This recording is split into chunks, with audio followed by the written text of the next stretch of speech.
Welcome and thank you for joining us for part one of our four-part on-demand learning series focused on estate planning. My name is Alana Dandino and I am the manager of virtual instruction here at Howard County Library System. We are excited to partner with King Hall LLC, a law firm located in Ellicott City, Maryland, to provide you with this educational resource. With me today, I have two of King Hall's associate attorneys, Kelly Raynaud and Michael DeVay, who will talk you through the first installment of this series, Estate Planning 101. In this episode, we will discuss one of two primary approaches to estate planning, the will-based approach, and discuss the advantages and disadvantages of employing this strategy and approach to estate planning, including the roles of probate and the orphans court in a will-based approach. Attendees of this course will walk away with the understanding of what a will is, who can make a will, how a will is executed, and important things to consider when creating a will. Before we begin, I would like to provide you some background information about King Hall. Garrett King and Andy Hall have worked together since 2009 and came together to form King Hall LLC in 2016. Since that time, the firm has grown to help families, fiduciaries, and business owners carry out their legal responsibilities and protect their assets and objectives. The goal of King Hall, as it has grown, remains the same as when it started: to help families protect everything that is important to them through comprehensive fiduciary representation, estate planning, guardianship, and litigation. The firm aims to provide peace of mind that when it comes to knowing your future is secure. All right, so with that, I would like to hand it over to Kelly and Michael. Thank you, Alana. Most people think of an estate plan as simply planning for the distribution of your assets after you have passed through the creation of a will.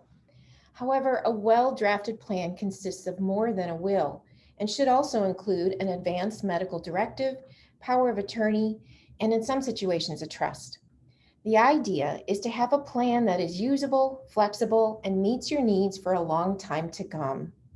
Together, these documents allow you to safeguard your goals, protect your values, and indeed avoid or at least delay guardianship. So in this series, Kelly and I will discuss many of the estate planning options. The first option we will discuss, and perhaps the most common, is the will-based plan. We will also explore the role of the Register of Wills, sometimes known as the Orphans Court, as a neutral third party that oversees the process of probate, and how this can slow matters down on the back end of the process, but provide an impartial auditor. This can be an effective tool despite its slow nature if you are worried about conflict among heirs. So let's discuss the will-based estate plan in some detail. In order to do so, we will explain what a will is, who can make one, how it's done, and things to consider. So what is a will? Simply put, a will is a legal document that directs where property will be distributed upon death. Who can make a will? You must be 18 to execute a will and have the requisite capacity to do so. Please keep in mind that the capacity requirement is relatively low. And be aware that if you have assets and you are able to identify to whom you want those assets to be given upon your death, then you likely have the requisite capacity to execute a will. A common scenario when a capacity issue comes into play is when a loved one is diagnosed with dementia. The question begs, can that person still execute a will? The answer is, it depends. As you may know, dementia runs on a spectrum, and therefore so does that person's capacity. It is a moving target, so to speak.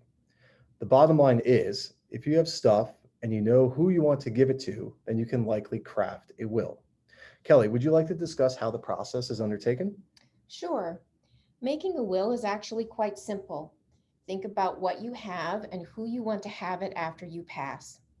Write all of that down, sign at the bottom before two witnesses, and have those witnesses sign as well. That's it.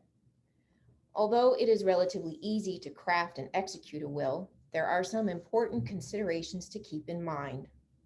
For instance, who will administer your estate? In other words, who will ensure that all those things you wrote down in your will actually happen? In the state of Maryland, that person is called the personal representative. In other states, that person might be called the executor. Either way, this can be a complicated job, and that is something to consider when naming who it is you would like to be your personal representative.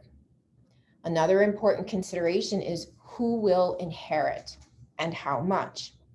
One must be careful when creating lopsided inheritances or disinheriting anyone expected to inherit, as this can create acrimony and, as we've seen, litigation in the future. If you have a particularly large estate, think about the ability of the person you want to inherit to handle that inheritance. Same if you have a complex asset. Consider also if there's anyone that you would like to particularly provide for if they maybe have a disability. Once you have your will, you may ask yourself, how long does this last? And the answer is, it's valid until you either revoke it or change it. If your will is lost or it's destroyed, in the eyes of the law, it's considered revoked. Michael, what are some of the reasons you would want to change your will? Sure. So there are a number of reasons one would want to consider when modifying their will. A modification to a will that's already been executed is called a codicil. Consider a codicil when your marital status changes, property you own changes in any significant way, if any of your beneficiaries pass away or become incapacitated, if the person you name as your personal representative, again, this is that same person that could be called an executor in some states, if that person is no longer able to serve, that would be a good reason to modify your will as well. Or if you change your mind about any substantive provision of your will, you should consider changing it. As a general rule of thumb, we do advise assessing your will every 5 years and or after a significant life event, such as the ones previously discussed. So then what? You've made your will. When you pass away, what happens? The answer involves probate. This becomes the responsibility of a personal representative and is handled through the court. The very first step is that someone, usually your named personal representative, but not always, files a petition with the court. That petition asks the court to accept your will as valid, to appoint a personal representative, which is usually, but not always, the one that you've named in your will, and to open up an estate. It can be a regular estate or a small estate. As you might expect, small estates typically take less time to administer and have fewer steps. Michael, what are some of the important steps when administering an estate? Certainly. So please keep in mind that this process is both complex and public. So I'm going to try to hit the highlights as far as steps go. First and foremost, and as mentioned previously, the Register of Wills serves to oversee and audit the administration of an estate. This is to make sure the estate is administered properly and pursuant to Maryland law. Notice must also be given to all heirs. Notice is often effectuated via publication in a legal newspaper such as the Daily Record. The public nature of this process keeps the personal representative in check, but can also overwhelm that personal representative. As stated, the process is very taxing on the personal representative. So often it's started without the involvement of counsel. We generally find that people come to us mid-process as the complexity ramps up. There are also costs associated with probate, of course. There are court fees, attorney fees if applicable, and a personal representative commission. Estate tax and inheritance tax are not part of these fees. Personal representative commission percentages are fixed pursuant to Maryland law. In addition, creditors may file claims against the estate. Please note that this must be done 6 months from the date of death. And the length of time to administer regular estates varies considerably. We like to say it could take about 9 months, but there are often extensions and exceptions. And please keep in mind that wills can be challenged via a process called caveat, which must be done within 6 months of the appointment of the personal representative. Issues related to wills can also be transmitted for adjudication in the circuit court. Now to change gears for a moment, Kelly is going to discuss what a testamentary trust is. A trust, testamentary or otherwise, is a legal relationship in which the legal title to property is entrusted to a person or a legal entity. That person or legal entity has a fiduciary duty to hold that property and use it for someone else's benefit. A testamentary trust is simply a trust that's included within your will. It becomes effective upon death. Essentially, rather than distribute your assets directly to those that you wish to inherit, they instead flow into your testamentary trust. So you might be wondering, why would I want this additional layer in between the giver and the receiver of these assets? There are some situations where this can be very helpful. For instance, under Maryland law, a minor child cannot directly receive money through an inheritance. A trust can help with this. We mentioned before, if there is somebody who stands to inherit a large sum of money or a complex asset, but you maybe have a concern about their ability to handle it wisely or manage it effectively, this is another situation where a trust can be helpful. If there is a loved one that you want to help provide for that has a disability, a trust is a great mechanism to do this without interfering with that person's right to receive disability benefits. There are some other advantages to trusts. For example, you can include a spendthrift provision. This will help protect the beneficiaries of that trust from creditors. And trusts are not subject to inheritance tax.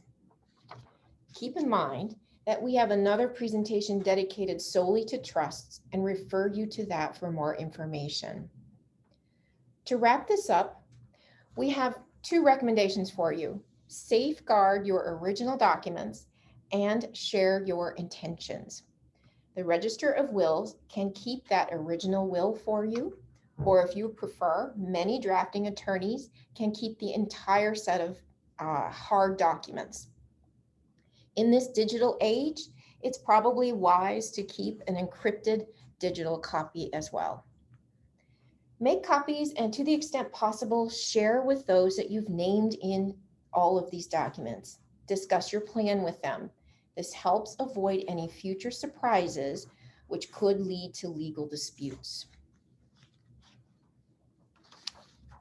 Wow, guys, thank you so much. That was so much very useful information. I learned a lot. So I do have some questions. My first question is, what happens if I die without a will? Sure, and that's a great question because it unfortunately happens all the time. So passing away without a will is called dying intestate. There are significant implications to dying without a will. First and foremost, you have lost the opportunity or the ability to allocate how your assets will be distributed. All assets will go into probate and be distributed according to Maryland's intestacy succession laws. Further, there will be an increased expense and level of stress on your loved ones who stand to lose a portion of any inheritance to that probate process, which, if I could remind you, was very complicated as we touched on before. If you have no surviving family members, your estate will then go to the state of Maryland, which really no one wants. The line of succession for surviving relatives in intestate situations is as follows. If you were survived by a spouse but have no descendants, that is children or grandchildren, and no surviving parents, your spouse will inherit the whole probate estate. If you have a surviving spouse as well as children and or parents, your spouse will still get at least half of the estate, and the rest will be divided among the children and parents, with the children getting the larger portion. If there are no surviving spouse, but there are surviving parents and or descendants, the estate is divided among them. And it goes on from there and gets more and more complicated. As you can tell, this is set up to attempt to give your closest blood relations or consanguineous relationships a share of your estate, and the potential heirs become more and more attenuated. This obviously can create a host of issues based on your relationship with these people and whether you actually share blood. Okay, so I have another question. Does everything pass through probate? No, actually it doesn't. There are a number of assets that pass outside of probate. A couple of examples, common examples, are the assets that are held jointly with another person and assets that include post-death instructions. So a very common example of an asset that's held jointly with another is a home or a piece of real property that's owned by a married couple that's titled as tenants by the entirety. So how this avoids probate is the first spouse that dies. When that happens, that piece of real property passes by operation of law to the surviving spouse. And in this way, probate is avoided. Examples of assets that have post-death instructions. Checking accounts may have payable on death provisions. And if you complete these provisions, then that account holder, if they were to pass, that financial institution would know where to send those assets. Another very common example, beneficiary designations for retirement accounts. You can name your beneficiary. So if or when that account holder passes, again, the financial institution knows what is to happen with those assets. It's this way that probate is avoided. Something, though, to keep in mind, and this can trip people up more than you might think, is the scenario where you have a married couple.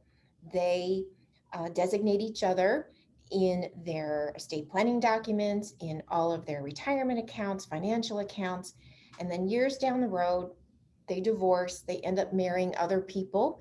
And this would be one of those life events that we talked about, where you would want to revisit your estate plan. You draw up new documents, naming each other. But should you forget to change a beneficiary designation on any of your accounts and you pass away, then those assets in that account that you didn't change will go to your ex-spouse. That's it. All right, thank you. So one last question. When the court appoints someone, when would, excuse me, the court appoint someone as a personal representative that is not the person I name in my will? Sure. So this is one of the various scenarios that we litigate in the orphans court. And this most often happens when there is a significant conflict between the personal representative and the other legatees. The removal as the personal representative is not necessarily common. It does happen and usually occurs due to one of the following. If that personal representative misrepresented any material fact in any proceeding that led to their appointment, they could be removed. They could also be removed if they willfully disregarded an order of the court, or if they've mismanaged property, because remember, the personal representative is there to protect the integrity of the estate. There are many other iterations of facts that could lead to removal, but those are sort of the main three that we see. Please note that by law, a hearing must take place prior to removal, and concurrent with removal would be the appointment of a successor personal representative or special administrator.